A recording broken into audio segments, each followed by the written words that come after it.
आज आपल्या इथे सभा होत असताना आता प्रत्येकाने आपापल्या प्रमाणे सांगितलेलं आपल्याला की नेमकं आपलं विजन काय आहे. म्हणजे काळजी करायचं कारण नाही आहे. अजून आपल्याकडे 4 वर्ष मी आमदार आणि मंत्री आहे, लक्षात ठेवा. त्याच्यामुळे असं कोणी समजू नये की आम्हीच फक्त आम्हाला हात लावलेले आहेत. आम्ही जमिनीवर चालणारे कार्यकर्ते आहोत आणि म्हणून आज 4 वेळेला लोकांनी जे काही निवडून दिलेलं आहे ते असं उगाच दिलेलं नाही आहे. आम्ही काम करतो ते बोलतो. जो काम करत नाही तो का बोलायची हिंमत आहे त्याची. परंतु टीका टिप्पणी करणार नाही ते विरोधक कसले, कारण त्यांना दुसरं काय आहे. त्यांनी जर काही कामच केलेलं नसेल तर ते नेमकं काय करणार. आम्ही आज कोणावरती टीका टिप्पणी करणार नाही आहे. जे काय आमची कामाची पद्धत आहे ती तुम्हाला ह्या लोकांनी सगळ्यांनी सांगितली आहे. नितीननी मगाशी सांगून गेलेलं आहे. माझी कार्यकर्त्यांना एकच विनंती आहे की एक सुवर्ण संधी या माडवासियांनी आपल्याला यावेळेला देण्याचं ठरवलेलं आहे. आपले नगराध्यक्ष आणि 20 नगरसेवक सगळेचे सगळे निवडून आणण्याची जबाबदारी आम्ही पण घेतलेली आहे. त्याबरोबर तुम्ही तुमच्या वार्डातनं प्रत्येकातनं मग 1 नंबर वार्ड असेल, 2 नंबर असेल, 3 नंबर असेल, 4 नंबर असेल, 5, 6, 7, 8, 9, 10 हे 10 प्रभागात आणि 10 प्रभागामध्ये 20 सदस्य आहेत आणि 1 नगराध्यक्ष असे हे 21 ची आपली बॉडी आहे. आणि यांना सगळ्यांना तुम्ही निवडून द्यायचं आहे. तुम्ही निवडून देऊन जबाबदारी आम्ही घेतोय. हे नगराध्यक्ष झाले, नगरसेवक झाले, सभापती झाले, काही झाले, परंतु जबाबदारी आमची आहे. कारण शेवटी तुम्हाला उत्पन्न किती, नगरपालिकेला सोफंड किती, या सगळ्या गोष्टीचा विचार करत असताना महाराष्ट्र शासनाच्या माध्यमातूनच करोडो रुपयांचा निधी हा आम्हाला द्यावाच लागतो. त्याला दुसरा पर्याय नाही आहे.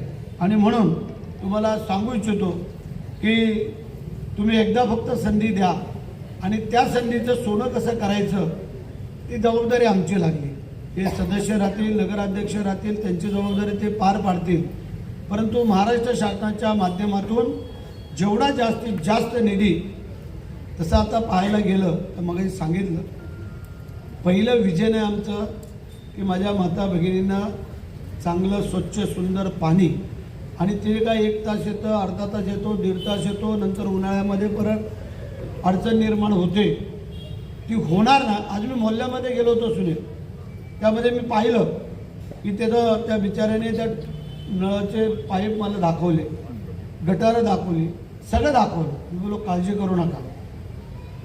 ह्याची सगळी जबाबदारी आज घेऊन आलो आणि संपूर्ण मोहल्ला उलटापालटा करून आलो. आणि त्यांनी सांगितले की भाभी बसता तेव्हा विचार सगळ्यांनी शब्द दिला. त्यांना सांगितलं एकदा फक्त एक संधी द्या. आमची ताई एक उभी आहे आणि आमचा जमीर नागर आणि सुनील ह्या तिघांना आणि त्यांनी ठरवून टाकलेलं बदल अटळ आहे.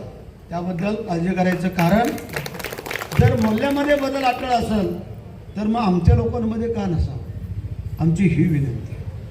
आम्ही चांगल्या स्वच्छ सगळ्या चरित्राची माणसं दिलेली आहेत तुम्हाला आणि त्याचबरोबर आम्ही काम करणारी मंडळी. आज जर तुम्ही पाहिलं मी मगाशी नितीनने सगळं सांगून गेलं, विकासनेही सांगितलं. छोटी छोटी जी कामं आहेत ही लय महत्त्वाची असतात. आता ह्याच्यामध्ये ही काही कामं जवळजवळ इथली 9-10 कामं दिलेली आहेत, आपण केलेली आहेत, ती काही करतोय आणि तुमच्याही वार्डमध्ये. परंतु माझी एक विनंती आहे मंडळी,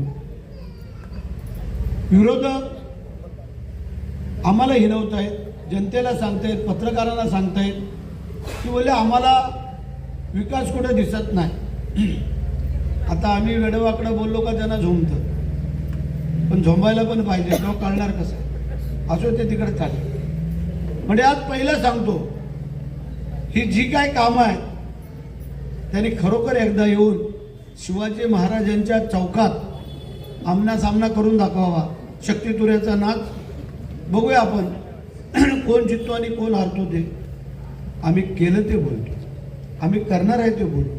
आम्ही चुकीचं काय बोलणार नाही आहे. आणि म्हणून आज तुम्हाला आमची विनंती आहे की आमच्या या दोन्ही वार्डमधले 1 नंबर वार्ड आणि 4 नंबर वार्ड हा तुम्हाला लागून वार्ड आलेले आहेत. तिकडं 3 नंबर वार्ड, वरच्या साईडला 2 नंबर वार्ड, ही सगळी जवळची असणारी मंडळी तुम्हाला माझी नम्रतेची विनंती आहे 2 तारखेला कुठेही कोणी न जाता न चुकता जे काय आपले नाते गोते सोयरे संबंध मित्रमंडळी पाहुणे जे काय पुणे ठाणा मुंबई अदरवाईज कुठं असतील त्यांना बोलवायचं आहे. त्यांना फक्त एकच सांगायचं आहे, 5 वर्षातून एकदा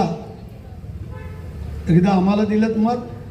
आता आमच्या या उमेदवारांना नगराध्यक्ष पदाच्या आणि नगरसेवक पदाच्या ह्यांना एक मत आपलं द्यायचं आहे. एका माणसाला 3 मतं टाकण्याचा अधिकार आहे, लक्षात ठेवा. आता बोलेल शेटने एकच मत मागितलंय तर एक सुनील कविस्करांना हे कंपल्सरी आलं 10च्या 10 वार्डमध्ये. आणि मग ज्या वार्डामध्ये जे उमेदवार आहेत ते मग कोण महिला असतील, कोण पुरुष असतील, कोण ओबीसी असतील, इतर काय जाती समाजाचे असतील, त्या 2 कंपल्सरी खालची मतं आणि वरती कविस्कर. तर अशा प्रकारे एका माणसाला एका व्यक्तीला 3 आणि आपली एकच निशाणी आहे. त्यांच्या सेलवेल निशाणे आहेत, आपली एकच निशाणी आहे आणि ती पण प्रभू रामचंद्र रायाचं धनुष्यबाण पवित्र. आणि त्या धनुष्यबाणाच्या समोरचं फक्त बटन दाबायचं, काही कुठं शोधत बसायचं नाही आहे. फक्त वरून खाली नजर फिरवायची आहे. धनुष्यबाण कुठं आहे, दाब बटन. धनुष्यबाण कुठं आहे, दाब बटन. धनुष्यबाण कुठं आहे, दाब बटन. 3 बटनं दाबल्याशिवाय तिथनं हलायचं नाही आहे. म्हणजे पुन्हा एकदा तुम्हा सगळ्या मंडळींना जे कार्यकर्ते आहेत त्या कार्यकर्त्यांना पण आमची विनंती आहे, हीच ती वेळ आहे. आणि ह्या वेळेमध्ये जे तुम्ही आमच्या उमेदवारांच्या संघटनेच्या पाठीमागे जे ठाम उभे राहतील त्यांचा थोडा विचार केला जाईल. हा पण माझा शब्द आहे, आज मी तुम्हाला सांगू इच्छितो.